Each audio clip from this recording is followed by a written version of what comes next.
Hello everybody, how are you? We're heading to Atlanta from Charlotte, and we're a couple hours out. I take the old man speed, so it takes a little while longer, but it gives us time to stretch out and go over 3 fun facts about Atlanta.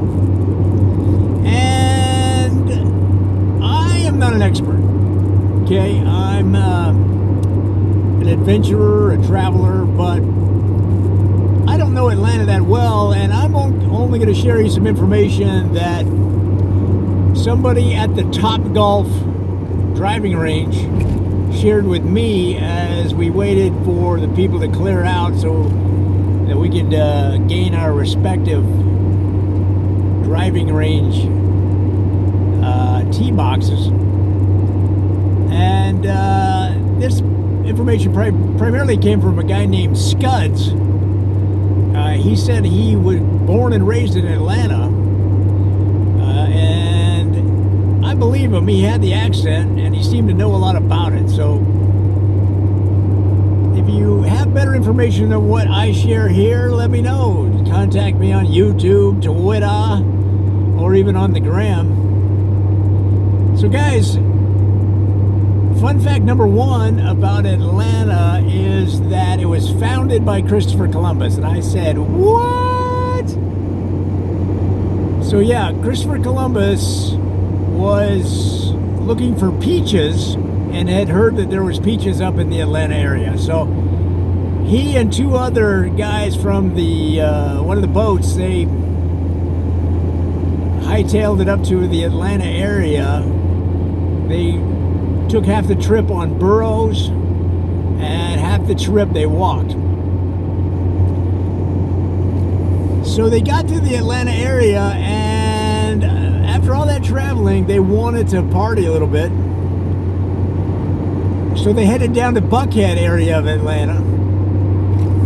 Now in those days, this is before it was an actual town,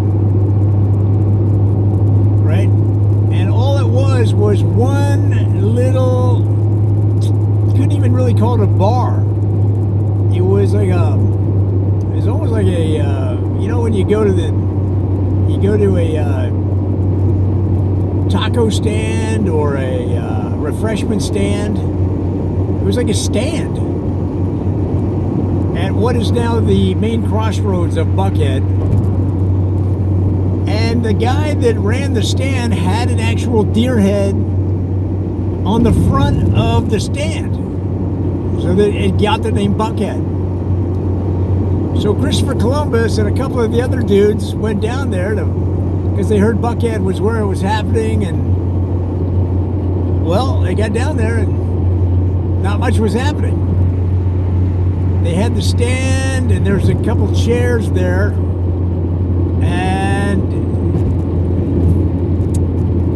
I guess in the later years, the guy set up a basketball hoop so you could take free throw shots, but that came later, so there really wasn't all that much going on. But there were peaches. So Christopher Columbus named the area Atlanta in honor of the peaches that he found. He called them the Atlanta Peaches and named the town Atlanta. And then went back and took some of the peaches back to the Spanish royal family. He kind of embellished the story about Buckhead. He said that it was a wild part of the town of Atlanta. Now, that wasn't entirely true, because it was just one guy with a buckhead on the front of his stand selling cocktails. But many decades later, it came to pass that Buckhead is the wild center of town where graduates of southern universities throughout the area come to imbibe and interact with each other. So that's fun fact number 1. Now, if you know different, let us know. This is a community effort. we rely on my fan base and the audience to enlighten us if we're handing out information that needs to be shaped, altered, reconfigured. Now, fun fact number 2 about Atlanta is Christopher Columbus. Now, this is a little bit of a shocker. Christopher Columbus wasn't the first explorer from the old world to visit Atlanta. What? That's right, Sonny. Yeah. So, there was a guy named Leif Erikson that had really been to the New World in the Newfoundland and New England area long before Christopher Columbus. And not only had he been in the New England and Maritime Province area of Canada long before Christopher Columbus, we're talking 100 years before. He had also been to Atlanta 100 years before Columbus ever got the itch to go get some peaches. And he had a name for the area too, it just never caught on. He called it Leafland. His name was Leaf, and he said, hey, I found it, Leafland. He also had the premonition that down the road, if they were to start an amusement park named after the town, that Leafland had a nice ring to it, and he was right.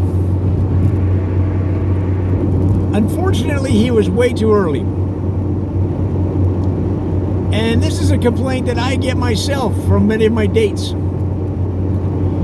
But nonetheless, I persist, as did Leif Erikson. He went back to Sweden, where he was from, and returned many times to New England, the Maritime Provinces of Canada, and to Atlanta. Despite his name not getting attached, he loved the weather, he loved the women, he loved the locals. Atlanta is a town that people fall in love with.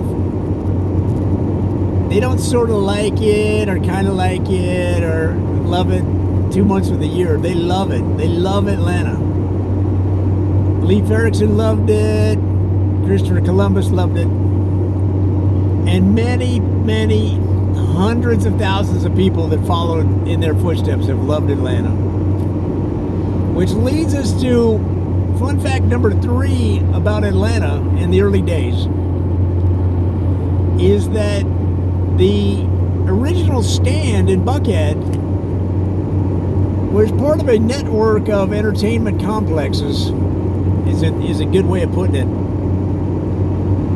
And I'm talking about loving Atlanta because one of the establishments that generated a lot of foot traffic and a lot of travelers to the area was in fact a Love Hotel in the Buckhead area. And this is a hotel that offered ladies of the evening services to gentlemen callers in the early days of the frontier. And let's just say that gentlemen callers in the early days of the frontier weren't always minty fresh. So one of the requirements to engage the services of the hotel was you had to take a dip in Dips Creek. It was called Dips Creek. And you had to scrub yourself with a lava brush and lava soap for 20 minutes straight to get all that road grime off you. It was a rule. It was a rule, guy. So they called it Dips Creek. Now, Dips Creek still runs through Buckhead today. And there are still college students jumping into Dips Creek after too many cocktails in Buckhead today. Now, they say it's in honor of the history of the town, but probably more due to way too many Jägermeisters. So, what you see in Atlanta and Buckhead today goes all the way back, way before Christopher Columbus, to the era of Leif Erikson, who traveled down to Atlanta, named it Leafland, and there's a small contingent of Swedish people in Atlanta today that have advocated they change the name back to the original moniker, which they believe rightfully should be Leafland. I don't think they're going to meet with any success because Atlanta is Atlanta. It's hot Atlanta. Loved by people from far and wide, locals and visitors alike. This is the capital of the South, folks. The South is a vibrant, lively, blistering economic beehive, and hot Atlanta is the capital of the South. From El Paso to Charlottesville, from Miami to Augusta, Georgia, from North Carolina to southern Texas, from Corpus Christi from Corpus Christi to Fort Lauderdale, the capital of the South is Atlanta. And those are 3 fun facts about Atlanta, the first video of many we're going to have on this booming metropolis. Come back and see us.